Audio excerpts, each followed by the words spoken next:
దేవుని నామమునకు స్తోత్రములని ఈనాటి ధ్యానాంశము బండ సందులలో నిలిచేవారు కావాలని దేవుని యొక్క ఆహ్వానము పిలుపు. అట్లా లేకపోతే ఉగ్రత కుమ్మరిస్తానని యెహెజ్కేలు గ్రంథం 22 అధ్యాయం 30 వచనంలో మనకి ఒక హెచ్చరికగా చెప్తున్నాడు. కాబట్టి ఇప్పటివరకు కూడా మనము వాటి గురించి నేర్చుకోవడానికి దేవుడిచ్చిన కృపకి వేల స్తోత్రాలు. మరి ఒక దినమున ఈ దినమున 5వ భాగముగా మరికొన్ని విషయములు దేవుడు నేర్పిస్తున్నందుకు వేలాది స్తోత్రములు. ఈ రోజున నెహెమ్యా గ్రంథం 1వ అధ్యాయం 6వ వచనంలో నెహెమ్యా మోకరిస్తాడు. దుఃఖమును అణుచుకొనలేకుండా ప్రార్థన చేశాడు. నెహెమ్యా ఏమంటాడంటే, అయ్యా, నీకు విరోధముగా పాపం చేసిన ఇశ్రాయేలీయుల పాపములను నేను ఒప్పుకొనుచున్నానయ్యా, క్షమించు అంటాడు. చిత్రం ఏమిటంటే, పాపము చేసిన వారు సంతోషంగా తిరుగుచున్నారు. పాపము చేసిన వారు భయం లేకుండా తిరుగుచున్నారు. తిరుగుబాటు చేసిన వారు లొంగడం లేదు. వారు వ్యతిరేకంగా ఉన్నారు. వారు కోపంగానే ఉన్నారు. వారు అవిధేయులుగానే ఉన్నారు. వారు అలక్ష్యంగానే ఉన్నారు. మోకరించడం లేదు, ఏడవడం లేదు. కానీ నెహెమ్యా ఏ తప్పు చేయలేదు. రాజు సముఖంలో గిన్నె అందించేవాడుగా ఉన్నాడు. కానీ ఎంతో ప్రార్థనాపరుడు. చిన్న ఉద్యోగమైనప్పటికీ కూడా ఎంతో ప్రార్థనాపరుడు. కాబట్టి నెహెమ్యా భారం కలిగిన వాడు ఇటువంటి తప్పులు చేసినప్పుడు దేవుని దగ్గరికి వచ్చి మోకరించి, అయ్యా, వారి పాపములను నేను ఒప్పుకుంటున్నానయ్యా అన్నాడు. క్షమించండి అయ్యా, క్షమించండి అయ్యా అని నెహెమ్యా ఏడుస్తున్నాడు. పాపం చేసిన వారే రావాలి, మోకరించాలి. అంటే వారు ఎప్పటికి వస్తారు? వారికి భయం లేదు కదా, వారు రారు. వారు బయట ఇష్టం వచ్చినట్టు విచ్చలవిడిగా తిరుగుతుంటారు. అలాంటి వారి కోసమే నీవు నేను మనము ఏడవాలి, మోకరిల్లాలి, ప్రార్థన పోరాటం చేయాలి. దేవుని ప్రేమను తెలిసిన మనము, దేవుని ఉగ్రత కూడా తెలుసుకున్న మనము, ఆయన ప్రేమలో ఉన్న మాధుర్యాన్ని మరొక కోణంగా కూడా తెలుసుకున్న మనము మోకరించకపోతే, ఏడవకపోతే ఆ పని ఎవరు చేస్తారండి? మనమే చేయాలి కదా. మనము కాకపోతే ఇంకెవరు చేస్తారు ఆ పని? మనము బలిపీఠాలు ఎక్కాల. ఇటువంటి ఉగ్రత వచ్చినప్పుడు, దేవుని ఉగ్రత వచ్చినప్పుడు ఆయన పాదాలు పట్టుకొని కన్నీటి జలమయముగా ఆయన పాదాలు కడగాలని ఇర్మియా గ్రంథం 9వ అధ్యాయం 1వ వచనంలో అంటాడు. మన తల జలమయముగా చేయబడాలి, మన హృదయములలో నది ఊరడి జలమయముగా ఉండాలని ఇర్మియా గ్రంథం 9వ అధ్యాయం 1వ వచనంలో అంటాడు. అక్కడ జరిగిన పరిస్థితులను బట్టి ఇర్మియా ఏమంటాడండి? ఆయన తల జలమయమైపోవాలంట. ఏ జలమయండి? నదిలో తల ముంచితేనా, లేకపోతే స్నానం చేస్తే తల? అది కాదు, కన్నీటి జలమయంగా ఉండాలి. ఊరడి జలము ఎట్లా ఊరుతూ ఉంటుందో నా కళ్ళలో అట్లా కావాలయ్యా.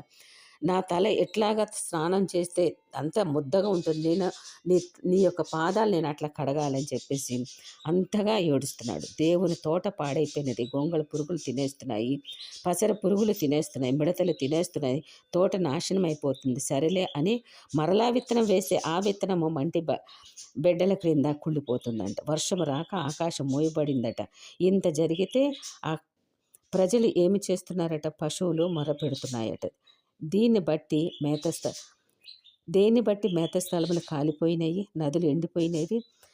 యోవేలు గ్రంథం 1వ అధ్యాయం 21వ వచనములు ఈ మాటలన్నీ కూడా రాసి ఉంటాయండి. అక్కడ ఎంతో బాధగా మరి యెహోవాకు యోవేలుకి చెప్తూ ఉన్నాడనమాట. ఇట్లా ఉన్నది పరిస్థితి. ఏం చేస్తారనంటే, అప్పుడు యోవేలు ఇప్పటికన్నా మీరు ఉపవాసానికి రండి అని చెప్పేసి పిలుస్తూ ఉంటాడు.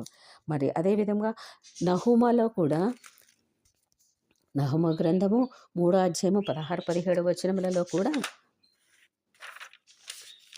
మనకి ఈ మాటలు కనిపిస్తాయండి. నీ వర్తకులు లెక్కకు ఆకాశ నక్షత్రముల కంటే ఎక్కువగా ఉన్నను, గొంగళ పురుగు వచ్చి అంతయు నాకివేసి ఎగిరిపోను. నీవు ఏర్పరిచిన శూరులు మిడతలంత విస్తారముగా ఉన్నారు. నీ సైనికులు చలికాలమంతా కంచెలలో దిగి గొంగళ పురుగుల వలె ఉన్నారు. ఎండ కాయగా అవి ఎగిరిపోవును. అవి ఎక్కడ వాలినది ఎవరికీ తెలియదు అని. ఇటువంటి భయంకరమైన పరిస్థితులు నీవు గాని బండ సందులో నిలవగలిగితే, నిన్ను గూర్చిన వార్త వినువారందరూ నీ విషయమే చప్పట్లు కొట్టుదురు. అంటే నువ్వు ఒక గొప్ప కార్యం చేస్తే, బండ సందులో నిలవబడి గొప్ప కార్యం చేస్తే నీ గురించి ప్రజలందరూ కూడా నీ గురించి చప్పట్లు కొడతారని చెప్పేసి చెప్తున్నాడు. అందుకనే మరి పశువులు కూడా యెహోవాకు మొరపెట్టాయంట. ఇక్కడ మనము యోవేలు గ్రంథంలో 1వ అధ్యాయంలో మనకి కనిపిస్తుంటుంది. ఎండిపోయిన తోటలు, పొలాలు కనిపిస్తున్నాయంట. క్రైస్తవులు ఇలాంటి సమయంలో ఏం చేయాలండి?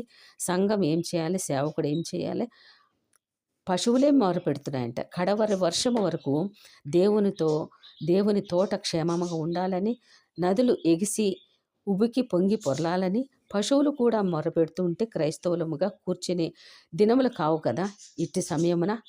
ఈ పరిస్థితులలో ఒక ప్రక్కన ఇస్రాయల్ దేశం ఎన్ని యుద్ధాలండి, ఎంత భయంకరం. మణిపూర్లో ఎంత భయంకరంగా జరుగుతున్నాయి కదా, అన్నీ మనం వింటున్నాం, చూస్తున్నాం, ప్రార్థనలు చేస్తున్నాం. కానీ ఈ ప్రార్థనలు సరిపోవట్లేదు. దేవుని యొక్క ఉగ్రత వస్తూనే ఉంది.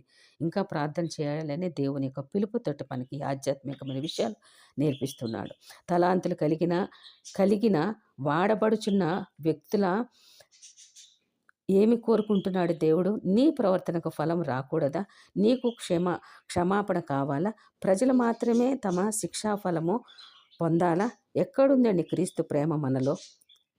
వేరే వారి దగ్గర కానీ దేశం కూర్చి ఏదైనా చేయగలిగే ముందడుగు వేసేవారు దేవునికి కావాలి. దేశం కొరకు ఎన్నో రకాలుగా మారిపోతున్నది.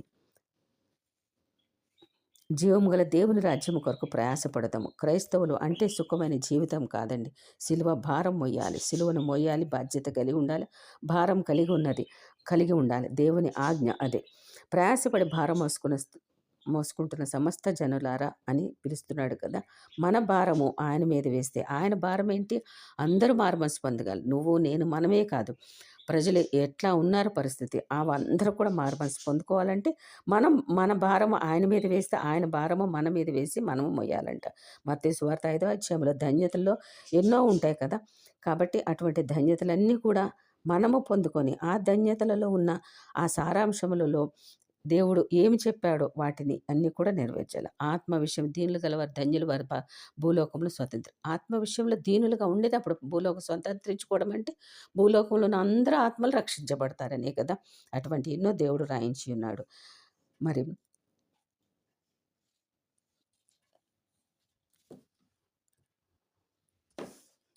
ఇటువంటి క్రైస్తవులు ఎంతమంది లేవగలిగితే, ఎంతమంది దేవునికి సమర్పించుకోగలిగితే, బండ సందులోకి రాగలిగితే దేవుడు ఇటువంటి యోవేలు గ్రంథంలో కానీ, నహూమ గ్రంథంలో కానీ, ఇర్మియా జలమయముగా ఇటువంటి పరిస్థితులు రాకుండా 100 60 ఫలములు పొందేలాగున మనమందరం కూడా దేవుని పాద సన్నిధిలో ఉండి, దేవుని యొక్క బలిపీఠాల దగ్గర ప్రార్థన చేస్తూ అనేక ఆత్మల గురించి ఆయన బండ సందులో నిలుచులాగన మనందరి ప్రార్థన దేవుడు ఆలకించి, అనేక మంది బిడ్డలు కూడా బండ సందులో వచ్చి ప్రార్థన చేస్తుంటాం. మన ప్రార్థనలు కూడా ఆయన ఆలకించి ప్రతి బిడ్డలను దేశంలో మహారక్షణ కలుగు చేస్తానన్నాడు.